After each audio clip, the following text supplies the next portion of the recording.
Кемеңнің жанарында жаңа нұр, ол да келген бір беттетке бала боп. Бүгін ұстаз талай сындар түрін күтіп, енді оларға сөйлеу керек дана боп дегені.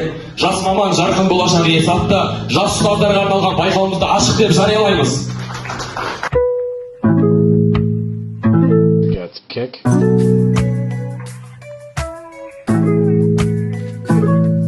Мен Дүкенбай Ағаке Мырзағалиқызы 2000 жылы Сырлыда сыйлы қасиетті киелі мекен Алматы облысы Ақшира гуманитарлық конкурстың аудандық кезеңіне қатысып 3-ші орынды иеленген болатынбыз.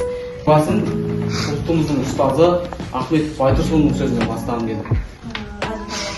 Қатысушылар жасамаған әрекеттер сіздердің алдарыңызда нөмірі 1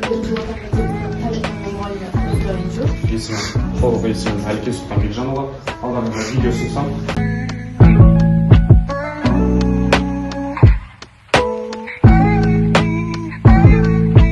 Приветствую всех на моей студенческой жизни. Поэтому прошу обратить внимание на доску, на презентацию.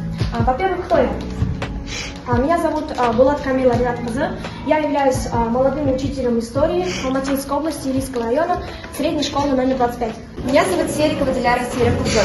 Я являюсь учителем истории школы-гимназии номер 38. негізгі элементтер. Бұл негізгі элементтері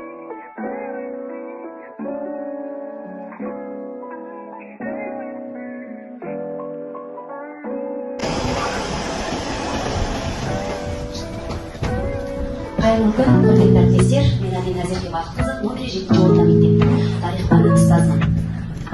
барша қатысушы әріптестеріме сәттілік тілеймін. Сәттілік серіктеріңіз болсын.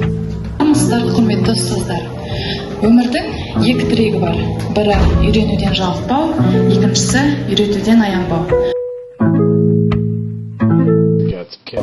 Мықты да, кәдімгі жалындап тұрған жастарды көрдік. Өзімізге түртіп алып десек болады. Бұйыртса Алла қаласа алдымызда тарихшылардың жас ассоциация мүшелерін құрамыз. Сәттілік, шаршамаңыздар, ерінбеңіздер, қалмаңыздар. Барлық жерде жаңағы алға жүріңіздер. Рахмет.